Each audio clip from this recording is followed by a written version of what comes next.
What's going on, Mike? When you're with Inside Natural Bodybuilding, the Natural Universe is done and over with now. We're at the conclusion of the event. We're actually just finishing up here at the after party back at the hotel. Figured I wanted to get an interview with Kiyoshi before the night ended. We were both in the judging panel today, so I wanted to get a few words with Kiyoshi as to what he thought his competition was. This guy here is three-time Natural Universe champion. Decided to sit this year out. So let's first and foremost get to that, Kiyoshi. After winning the Natural Universe the last 3 years in a row, what made you want to sit it out this year? You know, it wasn't so much sitting it out. I had to do what was best for me because I was also at the same time I was a coach with my daughter, so that took precedence over everything else. Sure, and she did good this year too. Yeah, she did very, very good. Yeah. But the last couple of years down in Australia, it was in October, and it's always been like in November, but this one got moved up to September. Yeah. So and from January until like July, end of July, I really don't compete at all. All my time is spent, taking care of my daughter, softball, soccer, everything, school. Yeah. So I took all that time off. I didn't train. I didn't eat. Everything was just, geared towards her. Right. So I knew I wasn't. There's no way, if I were to compete against guys like Justin and Mike, everybody else, Ryan Doris. There's no way I could get ready for a show with that short amount of time. Right. Be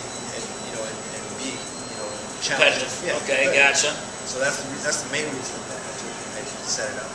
Okay, understandably so. Well, they definitely had a tough show. And going into the show, Justin Figueroa, Ryan Doris, Michael Waddington, those were the guys to look at going in. And lo and behold, those were the top three. Well, let's talk about the top three because in the pre-judging, I'm not sure how it was in the beginning. I know I had Doris in first in the pre-judging. I'm not sure how the other judges had him, but we ended up re-judging him again at the finals, okay? So you think it was a different outcome, and what happened there exactly? What's your take on that whole idea? You know what? I can't speak for the other judges, but I did when I was bouncing back and forth between Doris and Figueroa, and I kept looking and I tried to nitpick at certain body parts. Yeah. And I was just like, God, I had Doris first, I had Justin second, just because of what they looked like at that time. Yes.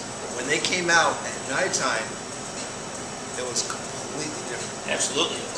Figueroa was a lot harder, a lot more crisp, and it seemed the more they posed, it seemed like Doris kind of started fading a little bit. Yeah.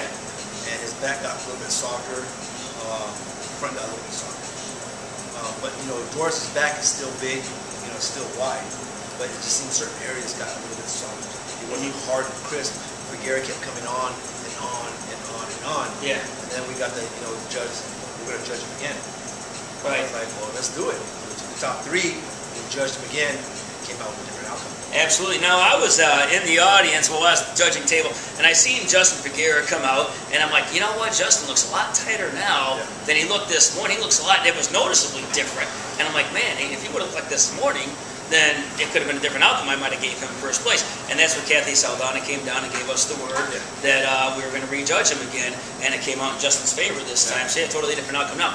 Ryan Doris is only 25 years old, certainly somebody to look for in the future. What do you think he needs to do to beat guys like Justin Figueroa and even Cleveland Thomas, who he'll meet at the Pro International in 2 weeks? Right now, I would just say, what, for him, and this is to Ryan Doris, be patient. Yeah. With him, age, even like with Justin, Mike, myself, we're already in our 30s. Yeah. We already have muscle maturity, we already have time on our side. He's still young. Right. And he's still learning his body, what it can do and what it can't do. With him, it's just being patient. Even with Cleveland Thomas. Yeah. Cleveland Thomas, Philip Ricardo, they're already late 30s. Yeah. Coming into Philip's about to be 40 already. He's already 40. So they already have the muscle maturity. They've already learned how their body works. Ryan is still getting into that that phase. Yeah. With him, I would love to be 25 again. Sure. And look like him. Yeah, absolutely. Oh God, I'm sure Justin, everybody else, you look at him, it's, damn, 25. You're kidding me. He's ahead of the game. That's for sure. So with him, it's just being patient.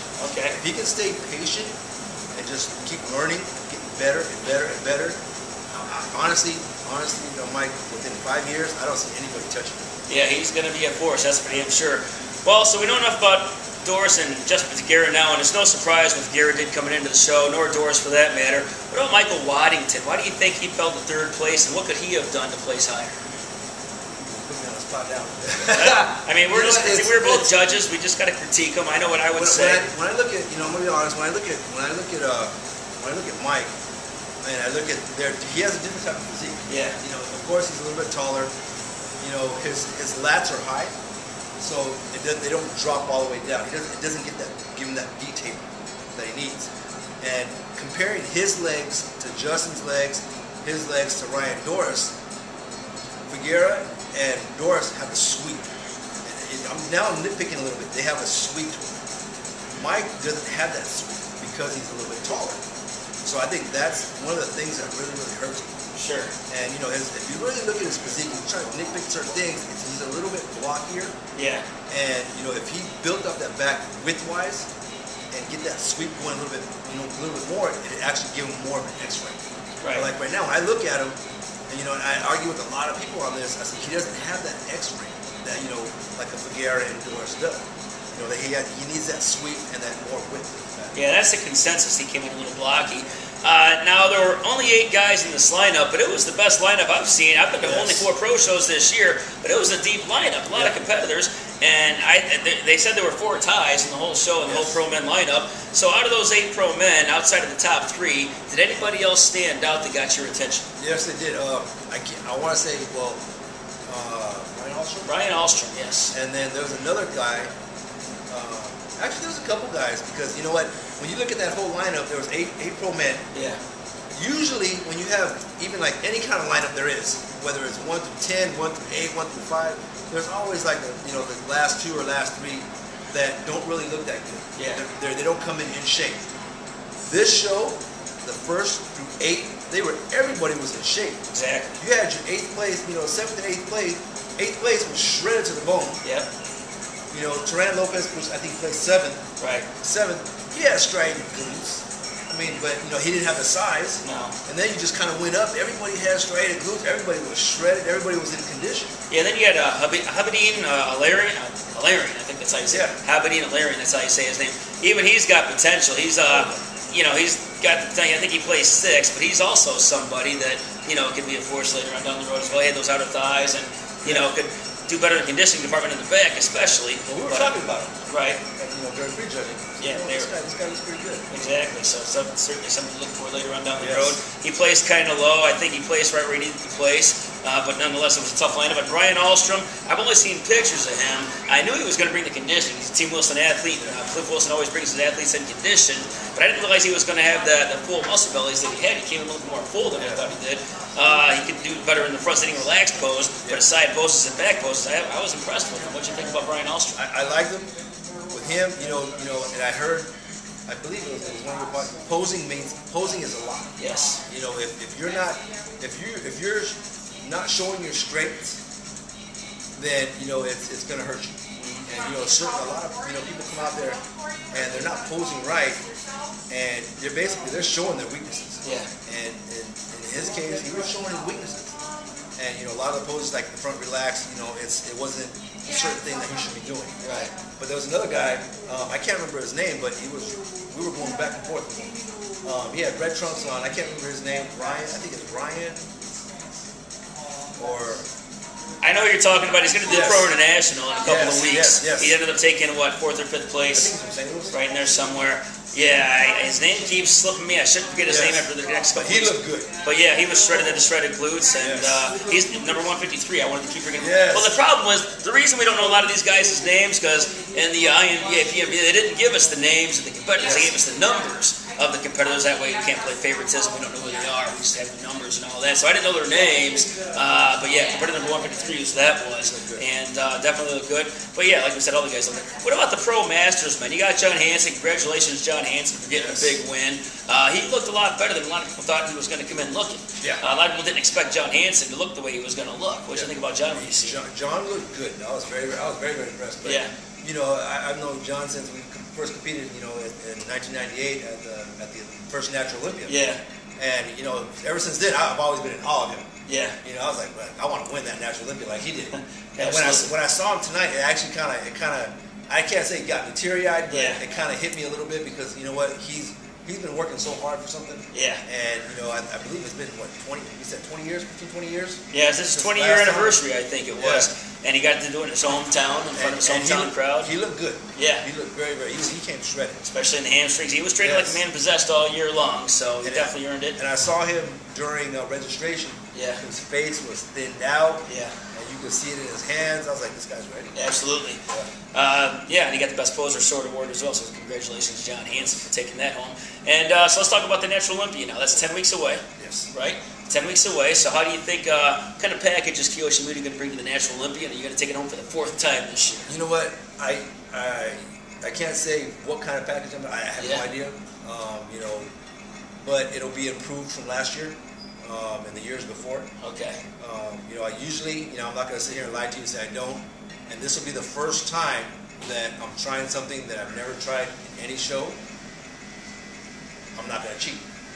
And this is, I'm putting it out there now because every show that I've done last year, the year before that, I've always cheated. All the way maybe like 2 weeks into the show. Really? I'm always cheating. You know, that's just... And you've gotten away with it. I've gotten away with it. Okay. But now that I'm getting a little bit older and I see Justin getting, you know, he's getting a lot better. Michael Waddington, these guys are hungry. Yeah, absolutely. And this year, this is the first time, you know, I told Julianne, my girlfriend, I said, this is going to be the first time I'm not going to cheat at all. You just can't risk it. No.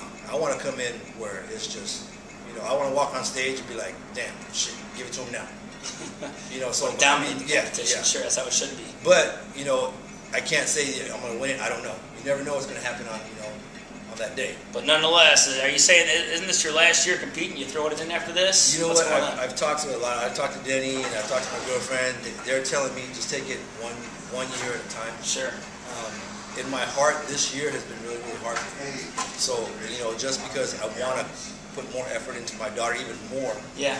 And, you know, I want to be involved with her schoolwork a little bit more, which is kind of like, it's not so much secondary, but, you know, I can't be with her all the time. Right. So, you know, I want to be involved a little bit more in her school activities at school. Sure. Because she does drama and she does glee and stuff. Okay. So I want to be involved a little bit more. So I can't say, you know, if this is going to be my last year or not, but, you know, I've told some people that this might be my last year. It might not.